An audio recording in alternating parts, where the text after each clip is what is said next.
Hello friends, মিঠুর পাকশালায় আপনাদের সবাইকে স্বাগত। আজ আমি অল্প ছোলার ডাল ও সাথে কিছু চিড়ে দিয়ে ভীষণই হেলদি ও টেস্টি একটা রেসিপি আপনাদের সাথে শেয়ার করছি। এই জন্য 1/4 কাপ পরিমাণে ছোলার ডাল আমি 4 ঘন্টা আগে ভিজিয়ে রেখেছিলাম। ডালটা খুব ভালো মতো ভিজে গেছে। এরপর ডালটা পরিষ্কার করে ধুয়ে জলটা ঝরিয়ে নিয়েছিলাম। এরপর পুরো ডালটা একটা মিক্সির জারের মধ্যে নিয়ে নিচ্ছি। তো পুরো ডালটা নিয়ে পর এর সাথে কিছুটা জল দিয়ে এটাকে খুব ভালো করে মিহি করে পেস্ট তৈরি করে নেব। তো দেখুন পুরো ছোলার ডালটাই আমি মিক্সিতে নিয়ে নিলাম।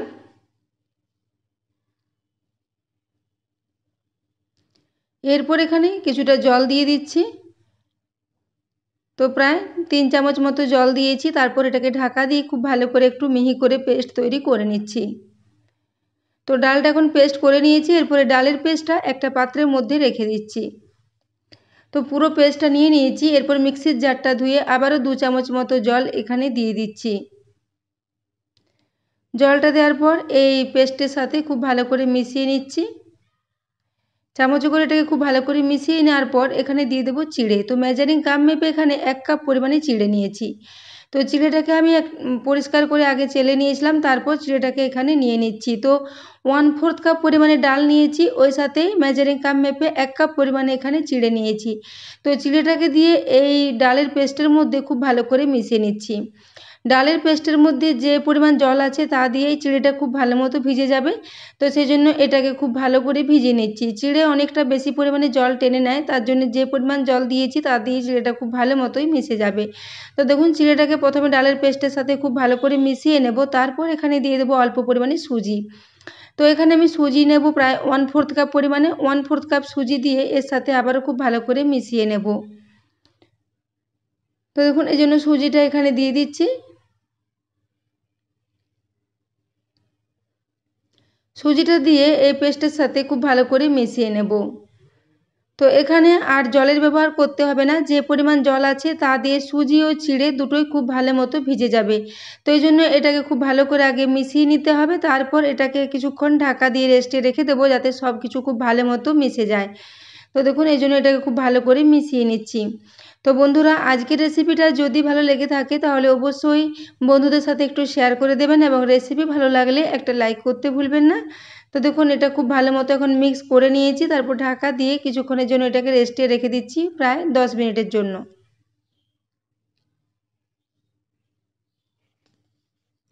তো 10 মিনিট পর আমি এর ঢাকাটা খুলে নিলাম।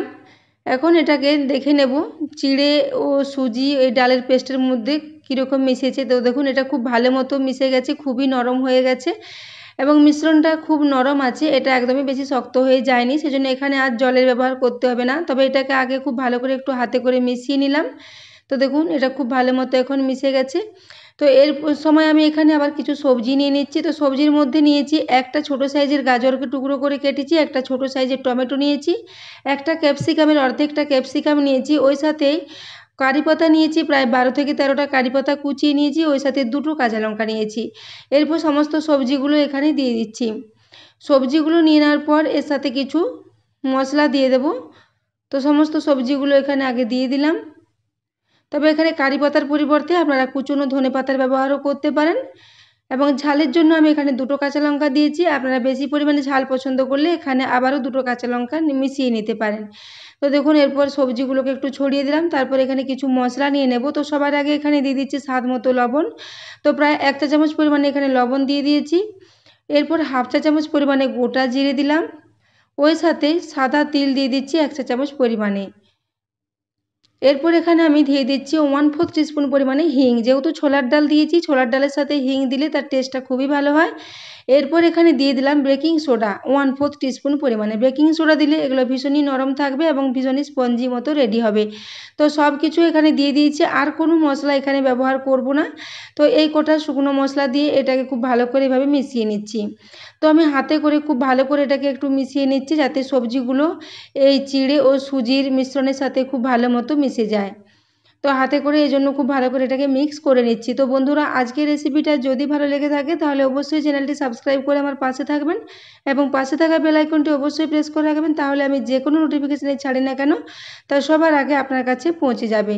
তো দেখুন সব কিছু খুব ভালো করে মিক্স করে নিয়েছি।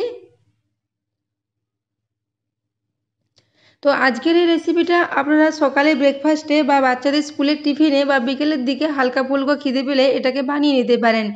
খুবই সহজ পদ্ধতিতে খুবই কম উপকরণ দিয়ে রেসিপিটা তৈরি করেছি এবং সবজির মধ্যে আপনারা এখানে ইচ্ছে হলে একটু পেঁয়াজও মিশিয়ে নিতে পারেন। তো আমি এটাকে সম্পূর্ণ নিরামিষভাবে রেডি করেছি।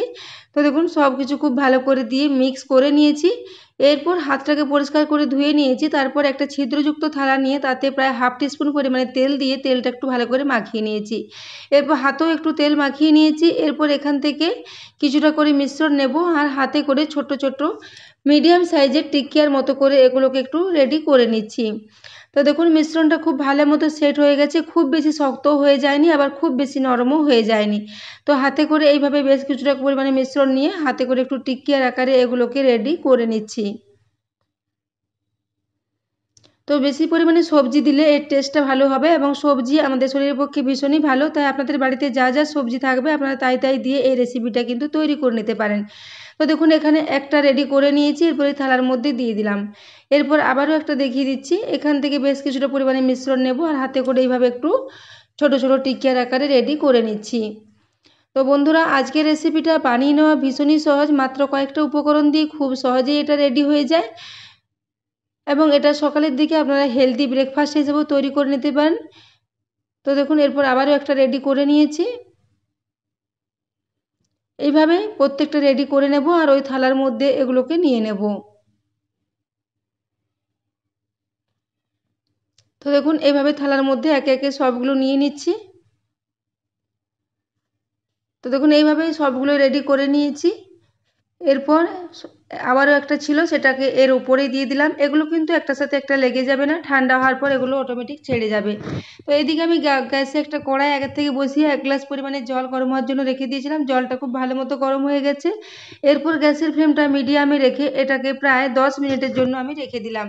তো 10 মিনিটের মধ্যে এটা খুব ভালো মতো স্টিম হয়ে যাবে। তো দেখুন এটা এরপর গ্যাস থেকে নামিয়ে নিলাম। গাজর ক্যাপসিকাম এগুলো একটু মোটা মোটা করে কেটেছি যাতে এগুলো বাইরে থেকে দেখা যায় এবং দেখতে এগুলো ভীষণই ভালো লাগবে। এবং তার সাথে এগুলো যেহেতু 10 মিনিট স্টিম করেছি, এই স্টিম হওয়ার সময় সবজিগুলো খুব ভালো মতো সেদ্ধ হয়ে গেছে। তো দেখুন এগুলো থালা থেকে এখন ঠান্ডা হয়ে যাওয়ার পর খুব ভালো মতো ছেড়ে যাচ্ছে। তো বন্ধুরা আপনারা চাইলে এগুলোকে এমনিতেই যে কোনো চাটনির সাথে সার্ভ করতে পারেন, তবে এর টেস্টটা যাতে আরেকটু ভালো লাগে সেই জন্য আমি এগুলোকে একটু সামান্য ঘি দিয়ে একটু নাড়াচাড়া করে নেব। তো দেখুন এগুলো খুব ভালো মতো স্টিম হয়ে গেছে। এদিকে গ্যাসে আমি আবারও কড়াটা ধুয়ে বসিয়ে দিয়েছি। তারপর এখানে নিয়ে নিলাম প্রায় 1 চা চামচ পরিমাণে ঘি। ঘিটা যখন গরম হয়ে আসবে তখন এখানে হাফ টিস্পুন পরিমাণে দিয়ে দিচ্ছি সর্ষে, কালো সর্ষে দিয়েছি। তো সর্ষেটাকে দিয়ে এই ঘিয়ের মধ্যে একটু চারিদিকে ছড়িয়ে নিলাম। আর এখানে কিছু দেওয়ার প্রয়োজন নেই, শুধুমাত্র এই কালো সর্ষে আর ঘিয়ের মধ্যে এটাকে একটু উল্টে পাল্টে ফ্রাই করে নেব। তো খুব বেশিক্ষণ ধরে ফ্রাই করারও প্রয়োজন নেই, মাত্র 1 থেকে 1.5 মিনিটের মধ্যে এটা একটু খুব ভালো করে নাড়াচাড়া করে নিলে ঘি ও এই সর্ষের মধ্যে এগুলো খুব ভালো মতো কোটিং হয়ে যাবে। তো দেখুন এরপর আমি একটা একটা করে এভাবে দিয়ে দিচ্ছি। তো বন্ধুরা আজকের রেসিপিটা কেমন লেগেছে কমেন্ট করে জানাতে ভুলবেন না। তো দেখুন এরপর এগুলো একেবারেই সবগুলো দিয়ে দিচ্ছি একটু জায়গা করে নিয়ে। তো দেখুন এরপর এগুলোকে একটু উল্টে নিচ্ছি। 1 মিনিট রাখার পরে আবার একদিকটা উল্টে দিচ্ছি, তারপর এগুলোকে নামিয়ে নেব। তো বন্ধুরা আজকের রেসিপিটা ভীষণই হেলদি ও টেস্টি একটা রেসিপি, এটা বাড়িতে অবশ্যই একবার ট্রাই করবেন এবং ট্রাই করলে কেমন হয়েছে জানাতে ভুলবেন না। তো দেখুন এরপর এগুলো খুব ভালো করে ফ্রাই করে নিয়েছি প্রায় 1 থেকে 1.5 মিনিট মতো। তো এরপর এগুলোকে গ্যাস থেকে নামিয়ে একটা প্লেটের মধ্যে সাজিয়ে নিচ্ছি।